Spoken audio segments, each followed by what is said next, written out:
हरे कृष्ण कृष्ण कृष्ण हरे हरे, हरे राम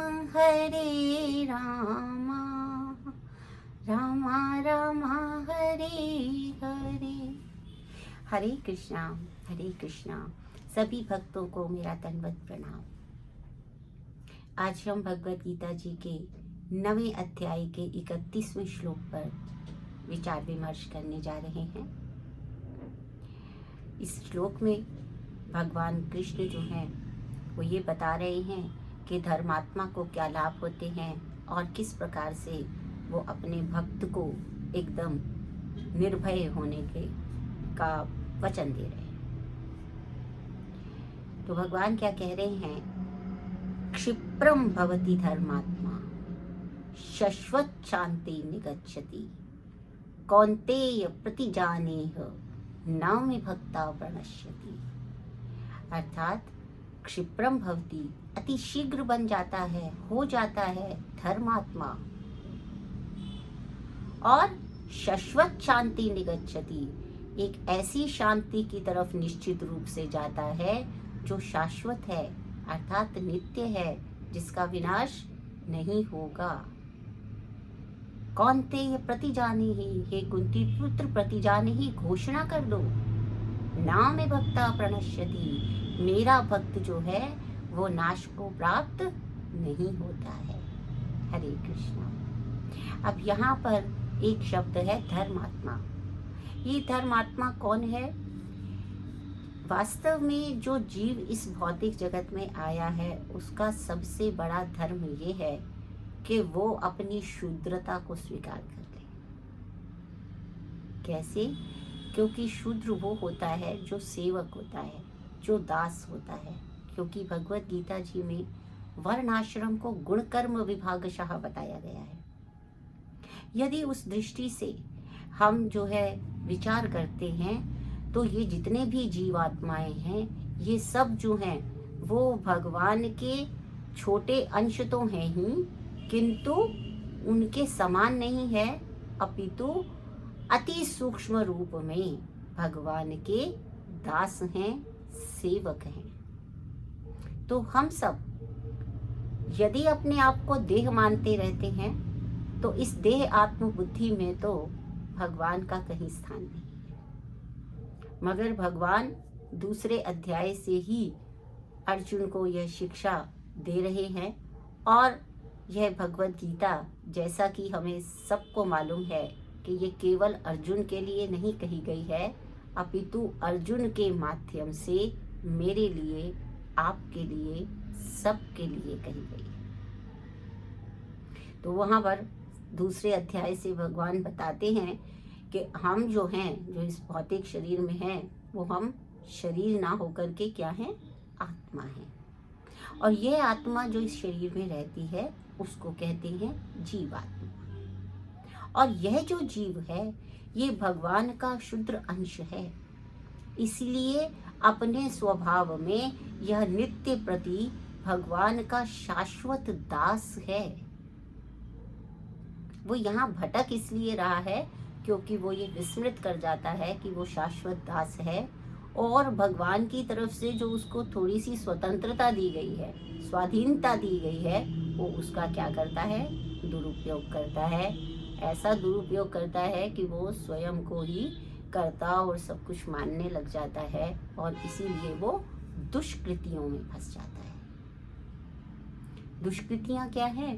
कि हम सांसारिक विषयों में उलझकर, स्वयं को कर्ता मानकर, इस देह को ही सर्वस्व मानकर इसी को सजाने संवारने में लगे रहते हैं, और काम, क्रोध, लोभ ऐसे सभी प्रकार के मानसिक विकारों से ग्रस्त रहते हैं और कभी भी शांति को प्राप्त नहीं करते हैं।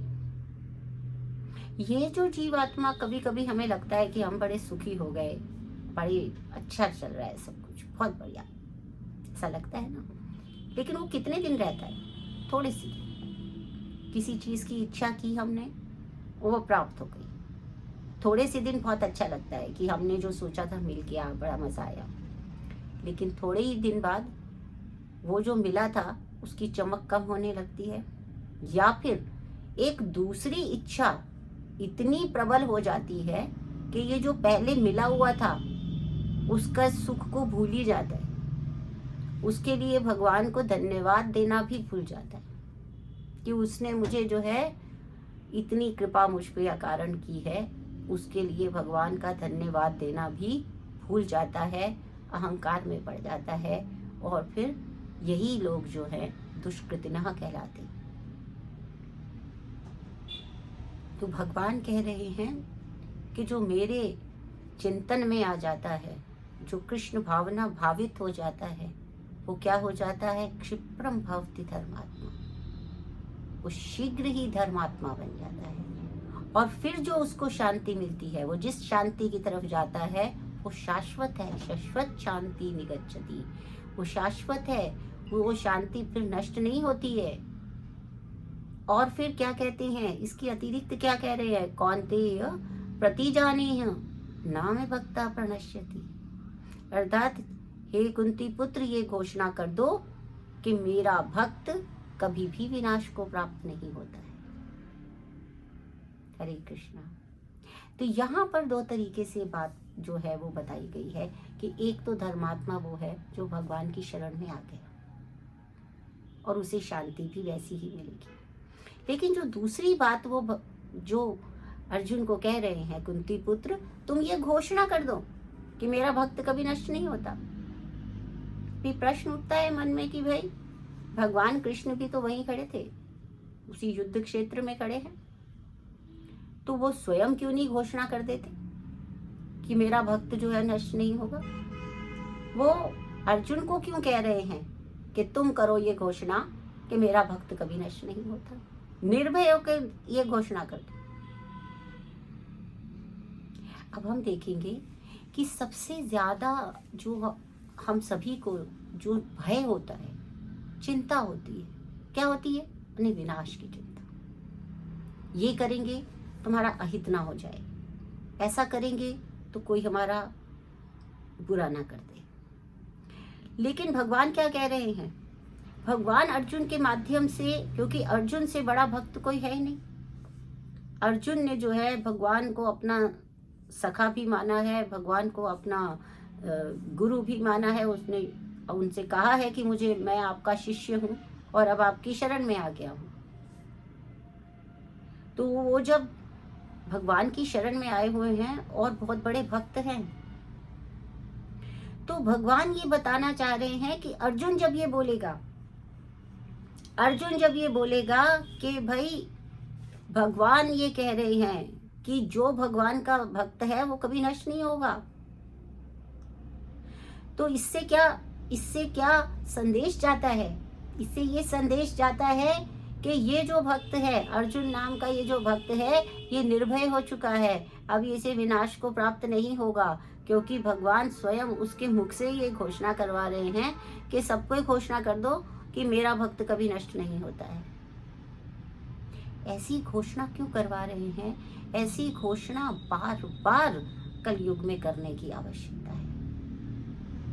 कारण ये है कि हमने जैसे महाभारत में देखा कि कर्ण जैसे लोग, भीष्म पितामह जैसे लोग, दुर्योधन कृपाचार्य जैसे लोग, वो सब क्या थे? वो सब अधर्म का साथ दे रहे हैं, किसी ना किसी भय से दे रहे हैं। किसी को अपनी प्रतिज्ञा के नष्ट होने का भय है, किसी को इस बात का भय है कि उसने जो दुर्योधन के यहाँ से अपनी आजीविका कमाई है, जो जीवन प्राप्त किया, उसका ऋण चुकाना है। किसी को अपनी मित्रता का ऋण चुकाना है, क्योंकि उनको किस बात का भय है? अगर मैं अपनी प्रतिज्ञा नष्ट हो गई तो मुझे पाप लगेगा, मेरा विनाश होगा। अगर मैंने अपने मित्र की मित्रता नहीं निभाई तो मेरा विनाश होगा, मुझे पाप लगेगा। ये सब लोग भयभीत हैं, किसी ना किसी कारण से भयभीत है। इसलिए क्या कर रहे हैं? अधर्म की तरफ भी युद्ध करने के लिए अपने आप को बाध्य समझ रहे हैं। चाहते नहीं हैं मगर बाध्य समझ रहे हैं। तो यदि हम थोड़ी गंभीरता से विचार करेंगे तो ऐसा ही होता है। हम कभी जो भी इस संसार में जो भी गलत भी चल रहा होता है उसको कभी कभी क्या करते हैं, सहन कर लेते हैं। हम उस सत्य के प्रति आवाज नहीं उठाते हैं, हम उस सत्य के साथ जाते ही नहीं हैं। क्यों नहीं जाते सत्य के साथ? क्योंकि हमें डर लगता है कि ये हमारी प्रमोशन रोक लेगा, ये हमारी नौकरी छीन लेगा, ये हमारा इस प्रकार से अहित कर देगा, ये कहीं हमारा वध ही कर देगा, ये कहीं हमको लूट लेगा, क्या करेगा।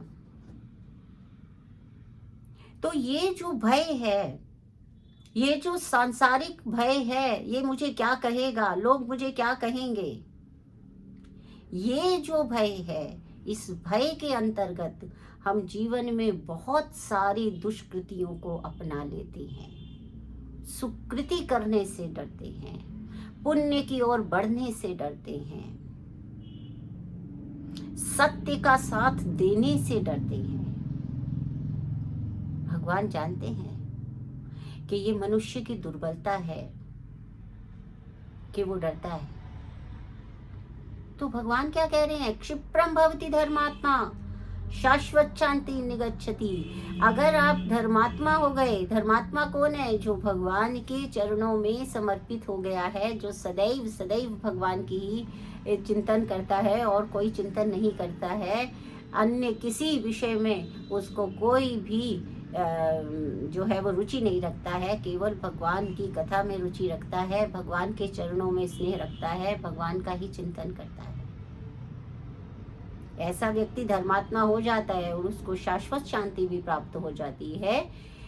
और उसको किसी भी प्रकार का भय करने की आवश्यकता नहीं है, अर्थात जब तक जिए तब तक सत्य के मार्ग पर जीने का प्रयास करते रहें। तो ये भगवान ने अपरोक्ष रूप से हम सबको यह शिक्षा दी है कि सत्य का मार्ग कभी नहीं छोड़ना है, जो धर्म का मार्ग है उसको कभी नहीं छोड़ना है। हमें जो जीवात्मा को जो भी स्वतंत्रता भगवान ने दी है उसका उपयोग कैसे करना है कि अपनी सारी की सारी इंद्रियों को सदैव भगवान के चरणों में ही निहित करके रखना है, नियंत्रित करके वहीं केंद्रित करना है। यही हमारे जीवन का परम लक्ष्य है और यही परम सत्य की वह यात्रा है जहाँ निर्भीक होकर हमें बढ़ते रहना है। इसीलिए भगवान ने अर्जुन से यह घोषणा करवाई, स्वयं नहीं की, ताकि सबको ये विश्वास हो जाए कि भक्त बनो, और भक्त बनते ही सभी प्रकार के भयों से मुक्ति हो जाती है, और जब भय से मुक्ति होती है तो फिर शाश्वत शांति हमें प्राप्त होती है। हरे कृष्णा हरे कृष्णा।